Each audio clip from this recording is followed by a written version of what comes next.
Laymord. Okay, they get the 2 horses. Mess with the Laymord and high loss. What's your goal? No, yeah, you can't go Bruno anymore. You can't go. Clint might be okay. Harith is too much. Yeah. What if they go? What if they go YSS? They go the YSS for gold?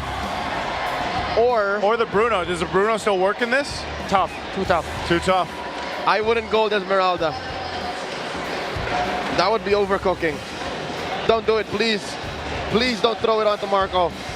No, they don't have basic attack. They can't go fighter gold. Oh, they just go the They Harith. just double down on the Harith. Oof. And then, I reckon they just throw us Piercer on a Kyle and then just go from there. Yeah, it has to be a Sky Piercer Suyo.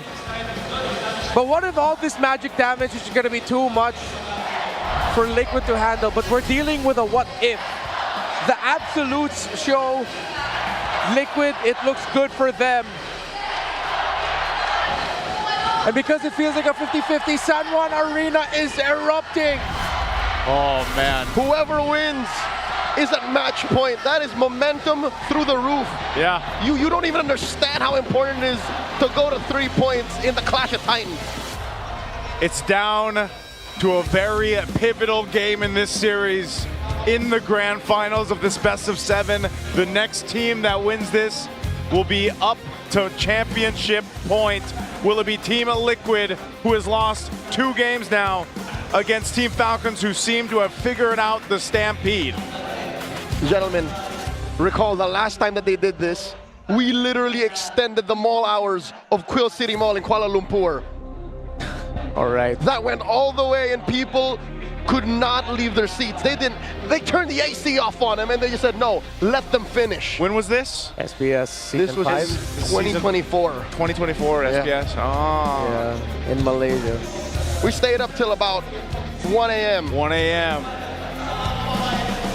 Dang, man. This is a tense one. It looks like we are figuring things out on the side of Team Liquid, it looks like. So we're gonna have to wait a few minutes here before we jump into the game. It's been pretty smooth throughout the evening, but it looks like we are, we're taking some time here. Scuba. Joseph, have you jumped on the scuba craze? I haven't, man. Try it. The furthest I went was Scuba. 6'7", and even then, Scuba.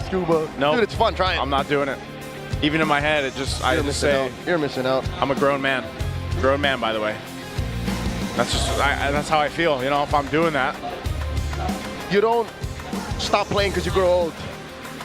You grow old because you stop playing. I guess I'm growing old. Hey man, you have your big goofy ducks. No, I don't. We see your story, sir. That's true. We know you got Carl. Hey, everybody's got something, you know? Everyone has something that's keeping them young. I'm sure you can look at that because, guys, we can't be like the players right now jumping into game 5. We're done with our playing days, at least in Lanathon. What I have is just undiagnosed. Okay. All right, let's take a look at the emblems. Yeah, pretty standard across the board. Oh, let's look at that trade in mid. Pretty aggro. And this is something about playing the Gwyn roam. I mean, we had our very clear opinions about it when Twisted Mind played it earlier this playoffs. It's just so highly punishable that now it's paired up with an Esmeralda. It's Haji who's going to be saving the Roman trio. And it's tough because, especially in a laning phase engagement like this, there's not much the Guinevere can do. She shines when it's fighting time. And there's so much magic damage. It's the Gwyn and Suyo, though, are a great combo because it's a long stun if you get hit by the Blade Surge and, of course, her jump. Yeah, so, there's a good combo with it. Yeah, you can see the combo, you can see the vision. And the question is just, will it get to the point where magic damage is just too overwhelming or Radiant Armors are going to be Falcon's biggest enemy? Kyle's game with the Suyo is important too. Oh, forcing out the Flicker and Sanford. That's a great start for Turtle 1. Through the wall too. 30 seconds till the Lord comes through. Yep. Once that Turtle comes up, they'll go ahead and get things into position. A Flicker being down from Sanford is a great start for Team Falcons to at least secure this. We'll see how they set up around it. Carl's just going to go ahead and grab a camp real quick. Ogwin about to hit that level 3. And this is one of the great things I will say about a Roam Guinevere, though, is like you don't have to be that level 4 to bring value to these early skirmishes, these early fights, right? You have enough with the jump, that spatial migration to set things up. You do most of your thing. Yeah. Marco gets the hit on the gold crab. Dangerous grass loading very well for the Suyo. Lots of angles, but Sanji, great zoning.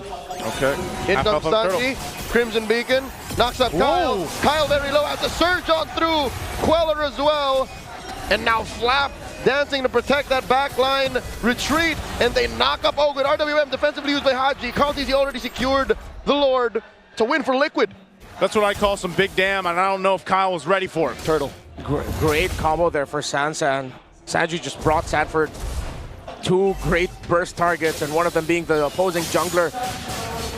So Kyle needs to watch out for how he gets vision and how he positions himself around the Lords and Turtles, knowing that Sanji is fearless with using the Crimson Beacon as a means to set him up. Usually you'd see that as a defensive tool or something like that, but no.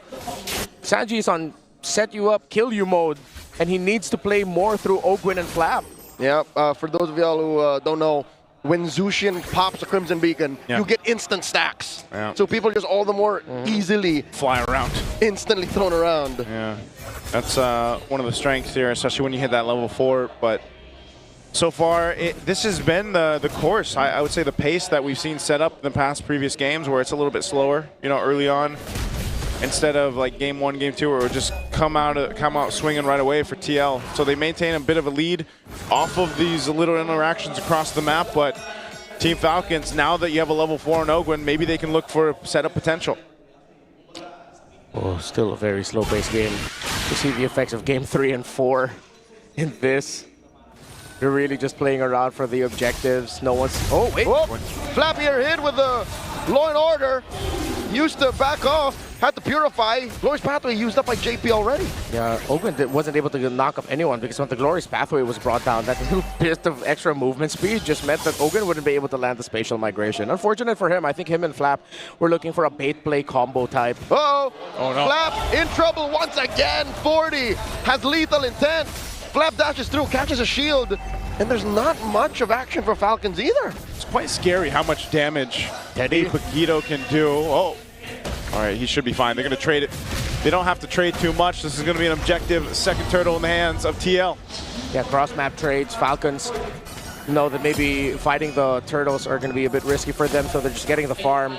They know it's important to get the Sky Piercer on the Suyo. But here comes the first item for Carl TZ. It is the War Axe, while Haji gets his Glowing Wand. It's not going to be a Sky Piercer rush. He full builds the Hunter Strike. Probably best go ahead and build that anyway. He's been dealing with so much pressure towards him. So 5 minutes in, Falcons haven't put anything on the board. Yeah. Are we afraid of them expiring? Is that the problem with this Magic-centric lineup? Oh, well, the good thing is it's an Eve, and no matter how much of that Magic defense you build up, she will hurt. Yeah. And I think that's also the theory around this Harith. Falcons can play this game as long as they don't suffer any big losses. Again, their counter punch is really good. It's one of those ones where it's like, you just wait. If you have to just kind of hold on, buckle in, and wait for the late game, especially when Super Marco's online, then you have all the tools you need to go ahead and set team fights up in your favor. So Team Falcons seems to just be taking that route. Like, let's just kind of sit in, get to this point where we can, and it's TL trying to actually find these moments to potentially make something happen. Good take there. Wow. Teddy with the last hit. I think it was the Heart of Thievery that got it. Uh-oh. Flappier refusing to purify up until the last moment. Has to falling Star Moon into a wall just to survive. Sandy knocks him up, but it still lives. Kyle instead gets fell by Carl Teasy and served up a kill, a double over to Sanford. The RWM canceled here. Now Hodge has to flicker back. Cyclone Eye through as well, but JP will continue to pressure them. Ogwin can't save him. Oh my lord, Haji gets squished here. Not much a Guinevere can do, and Liquid aren't done. Under the tier 2? Another double for 40. That's why they call him the Apex Predator. And the straw that breaks the camel's back. You were just waiting for that moment where everything snaps, and it snaps in favor of Team Liquid. Again, they have the lineup for it, And Sanford now has secured all 4 kills for Liquid in this game. Gentlemen, remember when we posed the question, should you not give the Paquito over to Sanford? I think that's been answered once again. You know, again, it was a priority pick.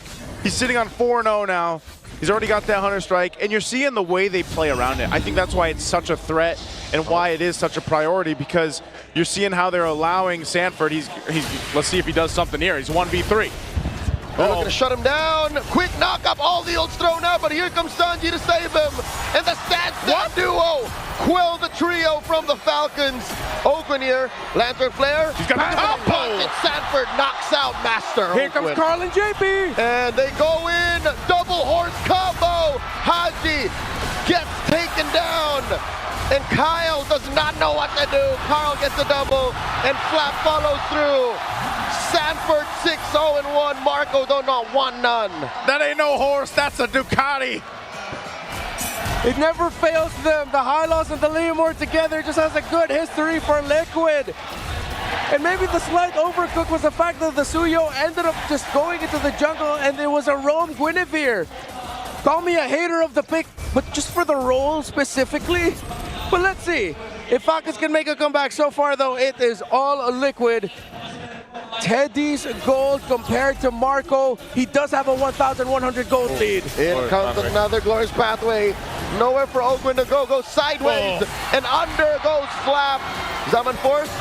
That does compromise Marco. Blazing duet to the face. Teddy gets a double.